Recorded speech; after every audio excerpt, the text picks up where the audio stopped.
राधे राधे शास्त्री जी। राधे राधे जी, कैसे हो? ठीक है। जी, मैंने ना यूट्यूब पे आजकल शॉर्ट्स बहुत देख रहा हूँ और मैं शॉर्ट्स में एक कथा सुन रहा हूँ जो पूरी नहीं है।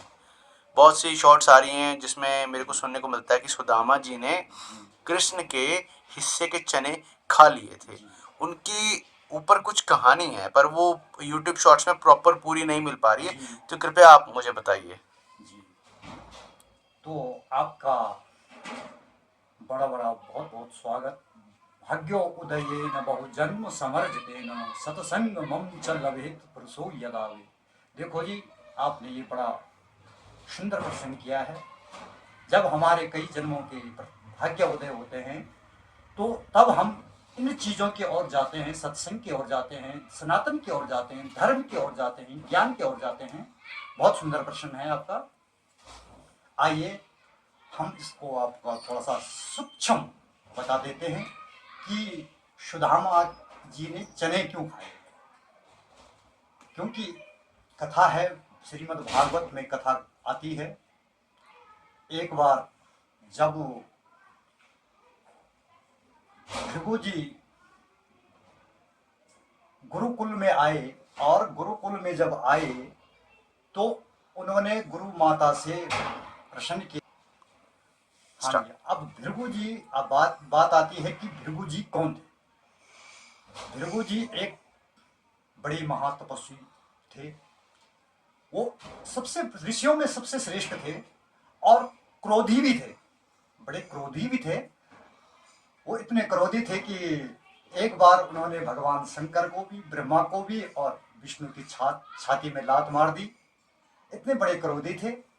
तो जब भृगु जी का पदार्पण गुरुकुल में हुआ तो माता, गुरु माता से भृगु जी ने कहा कि हे गुरु माता, मैं अब स्नान ध्यान करके आया हूँ, अब आप मुझे जो है कुछ भोजन की व्यवस्था करवाएं।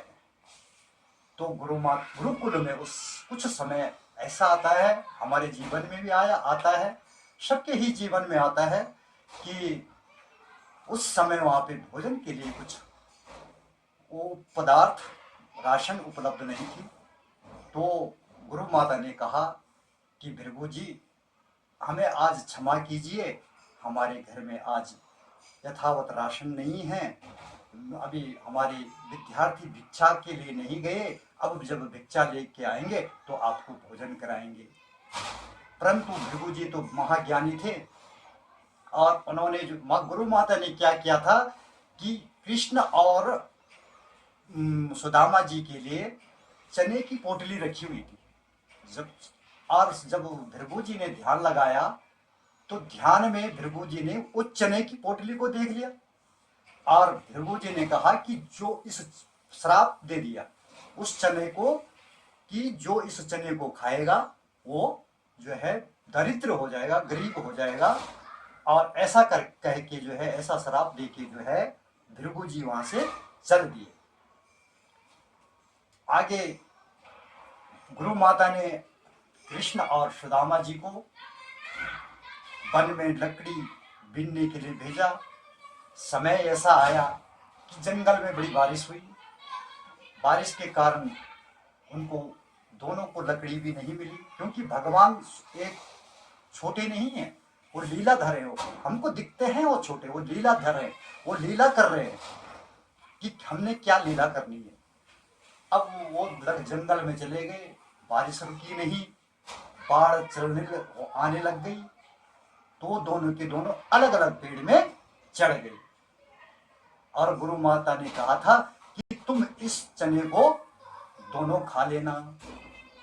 अब सुदामा जी को याद आया कि इस चने में जो है क्या है, श्रापित चने हैं, भृगु जी का श्राप दिया हुआ है। अब प्रसंग आता है कि सुदामा जी को कैसे पता लगा कि ये चने श्रापित है।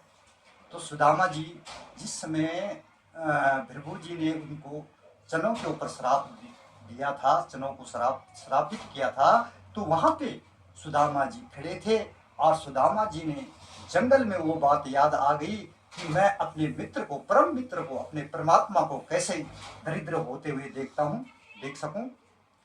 मैं इन चनों को भगवान को नहीं दूंगा और